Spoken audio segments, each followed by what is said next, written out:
Et salut à tous, j'espère que vous allez bien. Aujourd'hui on est mardi. Je suis un peu dégoûtée parce que je voulais prendre ma caméra hier pour parler un petit peu avec vous, pour commencer une semaine de vlog. Mais j'ai pas eu le temps, c'était une journée entière au travail et le soir quand je suis rentrée j'étais trop fatiguée parce que plein de choses à faire. Donc j'ai pas pu prendre le temps de papoter un petit peu avec vous. J'espère que j'aurai un peu plus de temps aujourd'hui. En tout cas, ça commence. Là, c'est l'après-midi. Il est 14h30 passé. Et le mec du TPE est enfin parti. Donc, je suis assez contente. Comme ça, je vais pouvoir avoir mon après-midi rien qu'à moi.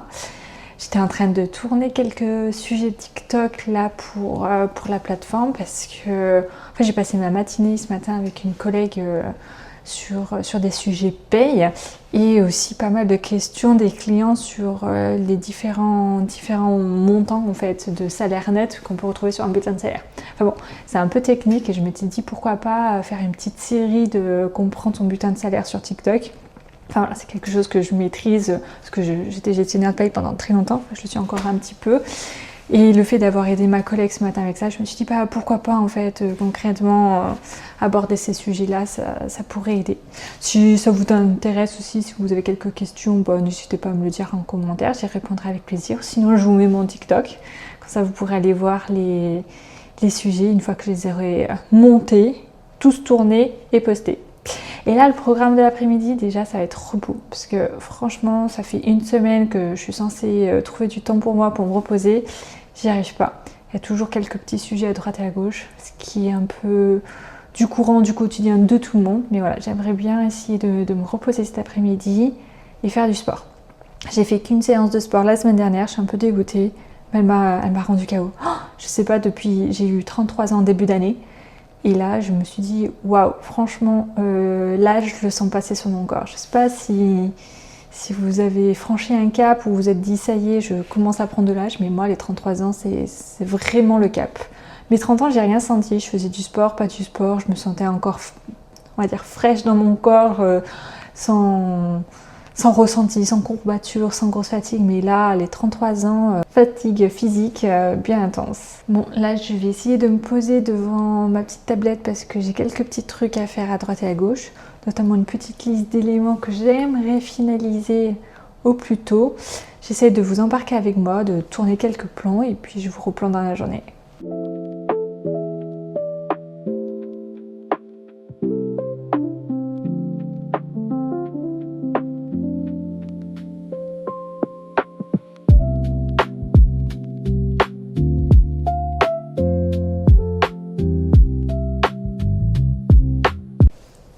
En fait, je suis pas rentrée dans le détail, mais je vous ai dit que le mec du TPE est parti, mais le pourquoi du comment, on a acheté un appartement dans un immeuble, et jusque là c'est logique, mais là, ces derniers temps, en fait, on avait pas mal de messages de la copropriété qui nous dit attention, pensez bien à prendre votre rendez-vous avec le DPE, des choses comme ça. Et du coup, le mec, mon conjoint, il avait pris rendez-vous à 14h pour que le mec puisse passer, faire l'état des lieux et tout ça, parce que c'est obligatoire pour chaque immeuble, chaque appartement dans l'immeuble.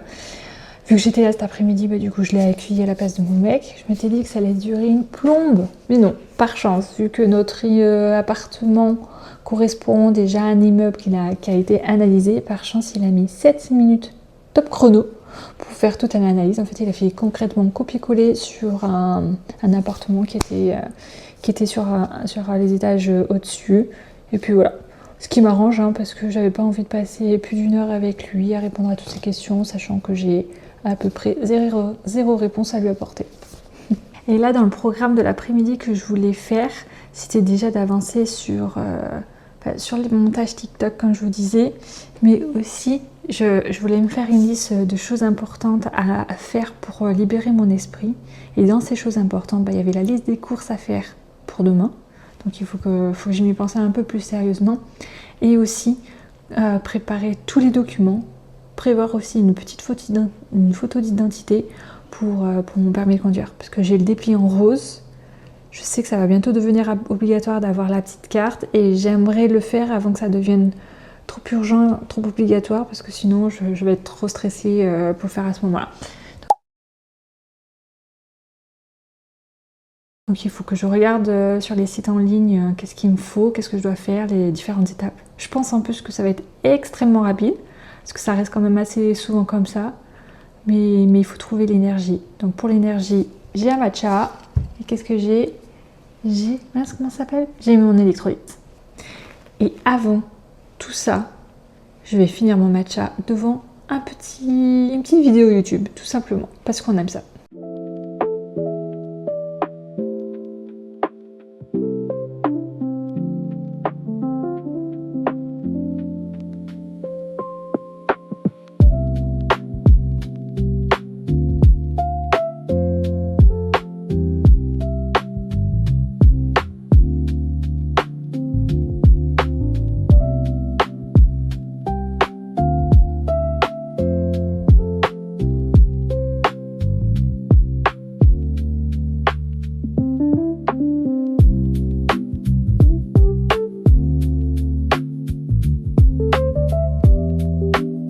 J'ai une tête de fatiguée, enfin vous m'excuserez, j'ai essayé de faire une petite sieste et je pense que j'ai dû m'endormir 20 petites minutes.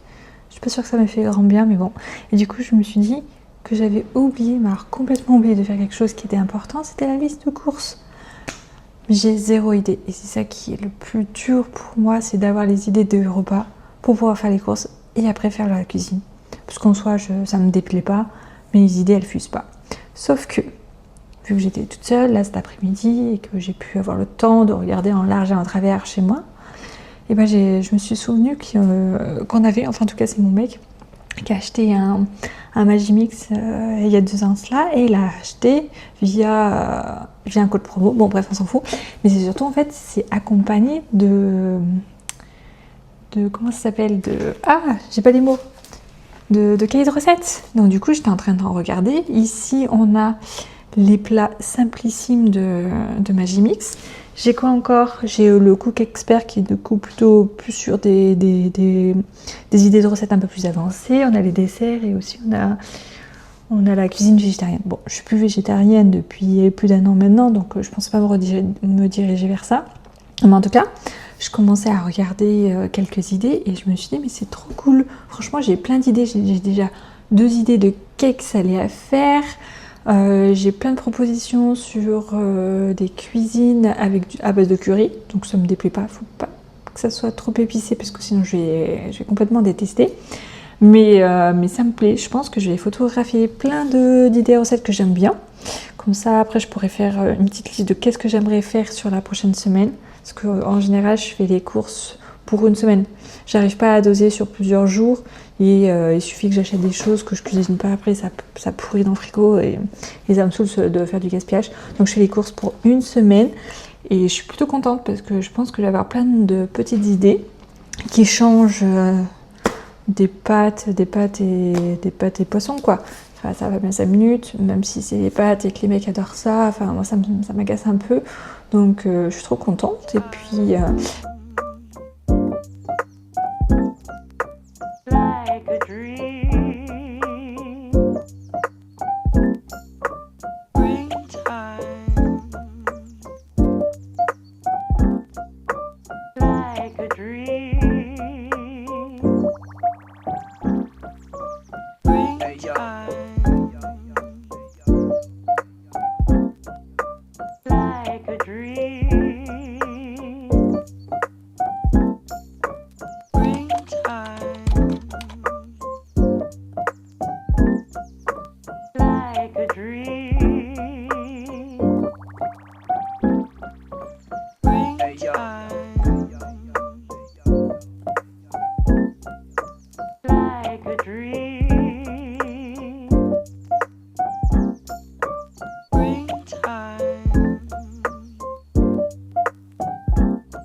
J'étais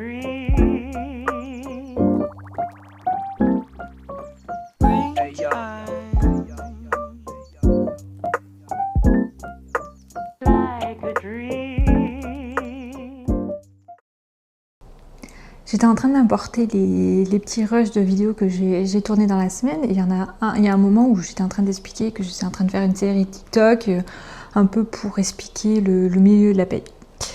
Et ça m'a fait penser à un sujet qui a fait écho avec ce que j'ai vécu déjà au travail en début de semaine et de nouveau cette semaine, c'est en fait les évolutions internes. Donc là tout de suite pour vous ça n'a peut-être pas un lien, mais je vais vous expliquer pourquoi. Aujourd'hui, voilà, juste pour vous refaire le contexte, je travaille dans un cabinet d'expertise comptable, je suis affectée au pôle social. Pendant des années, j'ai été gestionnaire de paye et aujourd'hui, en fait, concrètement, j'accompagne dans mes missions du quotidien des gestionnaires de paye sur leurs tâches. Et même si c'est pas moi en direct, mes collègues rencontrent plusieurs situations que j'amène à résoudre avec eux sur différents angles. Et il y a un point que je vois qui revient sans cesse, c'est le sujet des évolutions internes. En fait, ça peut être bête, mais aujourd'hui, en fait, ce qu'il faut comprendre, c'est que dans un cabinet, le gestionnaire de paye, il a plusieurs clients, plusieurs sociétés différentes, et donc du coup, des structures, des tailles, des activités complètement différentes.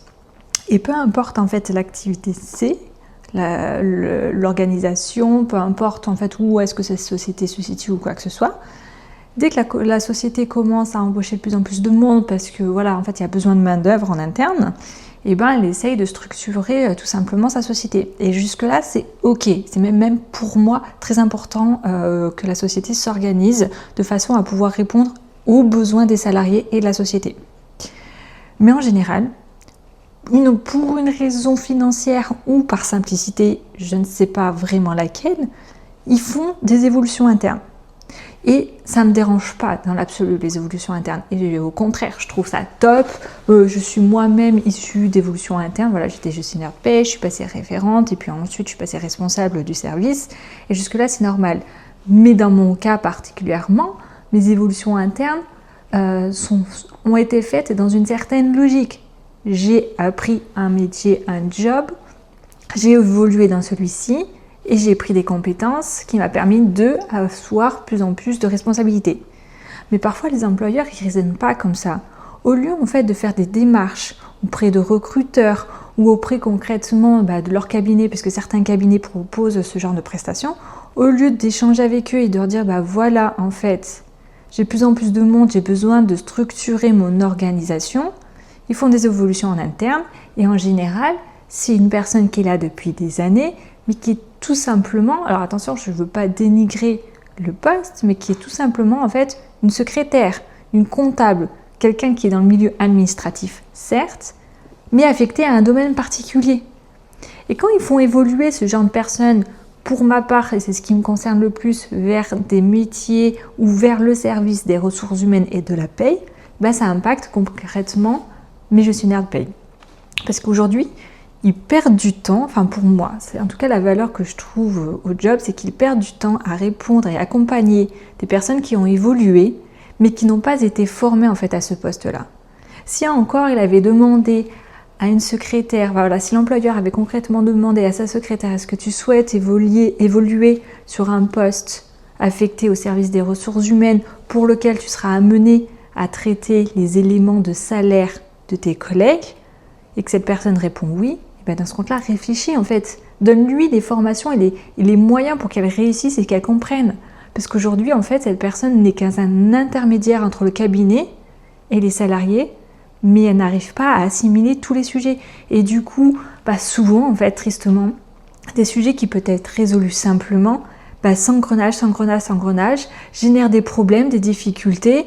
Et au final, on est obligé de pointer du doigt qui a eu tort ou qui n'a pas eu tort et pourquoi ça s'est fait comme ça. Et je trouve ça dommage. Je vais essayer de vous donner un exemple. Là, aujourd'hui, j'ai une collègue qui traite avec une personne qui a évolué dernièrement sur un poste de directrice des ressources humaines. Alors attention, c'est quand même quelque chose. Elle est directrice de ressources humaines. Avant cela, elle était responsable des ressources humaines. Avant son évolution qui a eu lieu, je pense, en début d'année. Et avant, parce que j'ai pas tout l'historique de la société, mais avant qu'elle soit responsable... Non, en fait, je crois qu'elle a été embauchée en tant que responsable, il me semble. Mais j'ai un doute, parce que cette personne-là, elle a été elle a travaillé dans une autre société et elle était, à mon sens, assistante. Mais de ce que je connais de la situation, c'est que c'est une personne qui n'a pas les compétences suffisantes aujourd'hui pour concrètement dire qu'elle est vulgairement DRH. Aujourd'hui, être DRH, c'est quand même quelque chose de très important. Tu dois maîtriser certains enjeux de la société. Et soit tu as la chance, tu es juste une DRH qui doit traiter que quelques sujets parce que la société ne fait pas face en tout cas à d'autres situations, et tant mieux. Mais ça m'étonnerait. Concrètement, il faut voir un peu le métier des ressources humaines comme celui des médecins. Voilà, c'est la comparaison que j'aime bien faire. Aujourd'hui, tu as le milieu médical comme on peut avoir le milieu des ressources humaines. Mais dans le milieu médical, tu as ton généraliste, tu as ton podologue, ta sage-femme, tu peux avoir quoi, ton chirurgien, les neurochirurgiens, enfin voilà. Il y a tout un monde dans le milieu médical. Dans les ressources humaines, c'est pareil. Tu as du coup la personne qui est très généraliste, tu as celle qui s'occupe des formations, celle qui s'occupe du recrutement, et dans mon cas que je rencontre le plus, celle qui gère la paye. Parce que oui, gérer la paye des salariés, ça fait partie du service des ressources humaines, au même titre que le recrutement, même si d'un point de vue extérieur, on peut avoir l'impression que c'est des milieux qui sont différents, ça reste les ressources humaines. C'est comme ça que je l'entends, en tout cas, ce job. Et quand tu fais face à des personnes qui ont évolué, qui n'ont pas les compétences, c'est une perte de temps pour le gestionnaire de paye qui, je pense concrètement, là, pour ma collègue, perd à peu près une demi-heure par jour. Alors, c'est peut-être pas énorme pour vous, mais il faut savoir quand même qu'elle n'a pas que ce client-là. Enfin, elle a quand même pas mal de sujets, mais une demi-heure par jour pour répondre à une question qui ne la concerne pas. Parce que le gestionnaire de paye qui travaille dans un cabinet, il est extérieur à la société. C'est-à-dire qu'il doit avoir confiance en 100% à son contact au niveau de la société pour pouvoir en fait répondre au sujet, faire les éléments qu'il doit faire tous les mois qui résultent de ses responsabilités. Mais le reste, c'est au client de le faire. Et si les compétences ne sont pas là, ça perd toute sa valeur et ça génère des problèmes. Et ça, je comprends pas. Je comprends pas en fait à quel moment tu peux te permettre de faire évoluer quelqu'un sans lui donner les moyens pour qu'elle puisse assurer à 100% cette nouvelle mission. Parce que si elle a accepté, c'est pas juste pour faire joli sur un bulletin de salaire, sur une signature de mail ou sur un CV. C'est pas juste parce que tu écris que tu es directrice des ressources humaines que ça y est, tu as toutes les compétences. Non. Et c'est ok. Par contre, en revanche, c'est ok de dire oui, cette évolution-là, elle me plaît, mais sache que je ne maîtrise pas ces sujets-là qui répondent à cette obligation, donc paye-moi une formation. Enfin, pour moi, ça me paraît logique. Je sais pas pour vous. En tout cas, si tu es employeur et que tu tombes sur cette vidéo, en tout cas sur ce passage-là, sache qu'il y a des moyens aujourd'hui efficaces pour faire évoluer tes salariés. Je ne suis pas contre l'évolution, j'insiste, mais juste fais les choses correctement. Et n'hésite pas à te rapprocher des personnes qui sont spécialisées pour ça. Il y a des cabinets qui présentent des prestations suffisantes pour accompagner les clients dans des évolutions. Parce que il n'y a pas que des sociétés où ça se passe mal, post-Covid ou des choses comme ça. Non, il y a des sociétés qui fonctionnent bien et ça, c'est tant mieux. Mais pour que ça aille encore mieux, il faut consolider les bases. Et les bases, ce sont les services. Il n'y a pas que le service financier. Il y a le service financier, celui de l'achat, celui du commerce, du marketing, des ressources humaines. Peu importe, en fait, le service que tu as dans ta société, il est important au même titre que les autres. Donc, donne-toi les moyens là-dessus. Enfin bon, c'était une réflexion que j'ai depuis quelques temps parce que je comprends pas comment on peut faire face aujourd'hui, en tout cas pourquoi les gestionnaires de paye font face à des clients qui sont comme ça, qui discutent avec des personnes, des contacts clients ou des employeurs eux-mêmes et qui ne maîtrisent pas. Encore l'employeur qui ne maîtrise pas, j'ai envie de dire c'est ok, parce que lui il a monté une société, mais son cœur de base, c'est le bâtiment, c'est la production, c'est l'audiovisuel. Enfin voilà, c'est son activité qui est son cœur de métier. Être employeur, c'est encore différent. Et ce sujet-là, pour moi, il fait écho à quelque chose qui est très important, enfin, que je pense et que j'estime très importante. Et en tout cas, c'est comme ça que je pense que je vais faire pousser un peu ma famille là-dedans. C'est qu'il est essentiel que vous compreniez votre bulletin de salaire. Parce que avec tout ce que je viens d'expliquer, les évolutions, l'organisation, l'absence de communication, toutes les problématiques que le gestionnaire de paye et l'employeur peut avoir, le risque c'est quand même des bulletins de salaire qui sont faits et qui sont faux. Alors que le risque, il est minime. Attention, je ne dis pas que chaque bulletin est faux, donc bien au contraire. 95% du temps, ils sont justes. Mais il suffit qu'il y ait une situation particulière pour qu'elle soit fausse, qu'elle traîne dans le temps et qu'elle ne soit pas résolue. Et ça, c'est embêtant. Alors même si le gestionnaire de paye, c'est pas un chirurgien, il n'a pas la vie de quelqu'un entre les mains, il a la vie d'un papier qui résume la situation de quelqu'un. Et ça, c'est important parce que le papier, il peut évoluer, être corrigé, modifié suivant les éléments. La vie de quelqu'un, c'est la vie de quelqu'un. Mais il reste quand même pour moi important que vous sachiez comprendre votre bulletin de salaire. Et moi la première, j'ai fait des bulletins pendant des années et des années, j'en fais encore quelques-uns par mois. Ben là aujourd'hui, c'était quand? C'était au mois de mai, il y a eu un événement particulier, ben, il a fallu que je me penche dans mon propre bulletin. Chose, vraiment, j'insiste à ne pas faire si tu es gestionnaire de paye. Ne fais pas la même erreur que moi, regarde tes bulletins. Parce que pour le coup, moi mon bulletin il ne change pas tous les mois, c'est la même chose. Voilà, je suis en forfait jour. Mis à part mes absences de congés ou des RTT que je peux prendre dans le mois, sinon mon bulletin ne change pas, il est tout le temps pareil. Voilà, je ne suis pas dans une société qui verse des primes à tout va pour que ça varie, c'est tout le temps linéaire. Mais dès qu'il y a une situation qui intervient, qui est différente, il a fallu que je me penche dans ce bulletin, que je comprenne, parce qu'au final, il est fait par quelqu'un d'autre que par moi, du coup avec une logique qui est différente, qui reste juste, mais il a fallu que je me réhabitue, que je me réadapte à contrôler quelque chose qui a été fait pour moi. Et c'est aussi important aussi pour vous, je pense, que vous puissiez comprendre comment fonctionne un bulletin de salaire. Parce que plus le temps passe, plus les choses sont compliquées. Aujourd'hui, l'État, le gouvernement veut simplifier les choses. Il tente de le simplifier depuis des années en présentant un bulletin de salaire qui est complètement allégé par rapport à ce qu'il était avant. Mais ça n'a pas allégé les éléments pour le gestionnaire de paye qui voit toutes les lignes de cotisation, d'éléments de retenue tous les mois. C'est juste que visuellement, sur le bulletin, c'est raccourci. Mais c'est important quand même de comprendre le fonctionnement, que vous ne rentrez pas dans le détail, que vous ne sachiez pas. Ça, je comprends. Mais au bout d'un moment, vous avez quand même un bulletin qui résume votre vie du mois au travail. Il est important de pouvoir l'analyser à sa juste valeur, avec ses propres limites. Parce que quand on rentre trop dans le détail, on devient suspicieux. Et c'est pas l'idée d'être suspicieux, mais c'est de pouvoir se dire, ok, il s'est passé tel événement, je m'attends à telle situation sur mon bulletin. Ou le mois suivant, peu importe l'organisation. Mais voilà, soyez un peu curieux de votre bulletin de salaire, essayez de l'analyser un peu plus, en tout cas de prendre ce réflexe de le regarder et ne pas juste regarder la ligne en bas qui s'appelle le net à payer. Parce que avant le net à payer, ça en est passé des situations et il faut pouvoir les comprendre. Je pense notamment si vous avez des tickets resto, si vous avez une mutuelle spécifique, la prévoyance de la société, si vous avez des remboursements de frais, si vous avez eu des heures supplémentaires, voilà, tout ça, il s'en passe des choses entre le moment où c'est la ligne brute et celle du net à payer. Et ça, il faut pouvoir au moins identifier et se dire, ça c'est ok. Je ne sais pas comment c'est calculé, les raisons, le pourquoi du comment, mais cette ligne, je l'entends et je la comprends dans la situation que j'ai pu vivre ce mois-ci.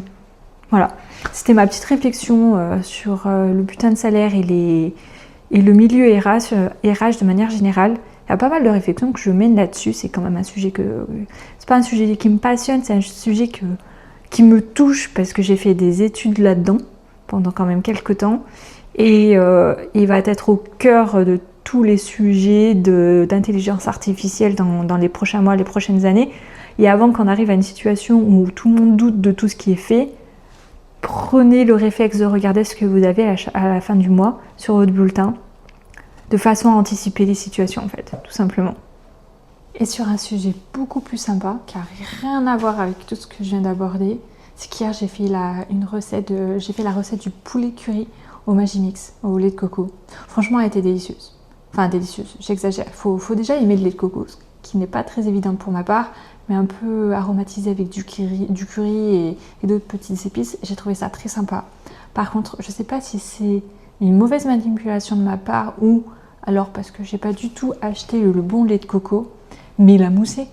Donc du coup, à la fin de la recette, j'ai été une contrainte, c'est un peu exagéré, mais je me suis dit pour rattraper un peu ce côté mousse du lait de coco, j'ai tout mis dans une poêle, le poulet, le lait de coco, les épices et tout ça, pour le mélanger de façon à ce que la mousse, elle se mélange et que ça fasse moins de l'eau et de la mousse de coco. Voilà, pour histoire de fluidifier un peu tout ça. Mais en tout cas, j'ai adoré.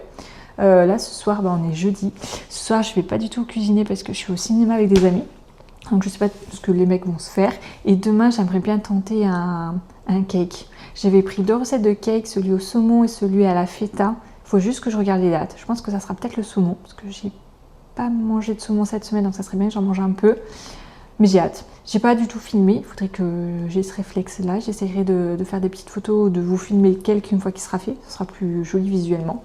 Mais en tout cas, je suis ravie d'avoir pris des recettes dans le cahier de Magimix. Et je pense que je vais faire ça toutes les semaines, surtout que là, ils annoncent du beau. Et ça va être sympa parce qu'il y a quand même quelques belles recettes de salade que j'ai envie de tester.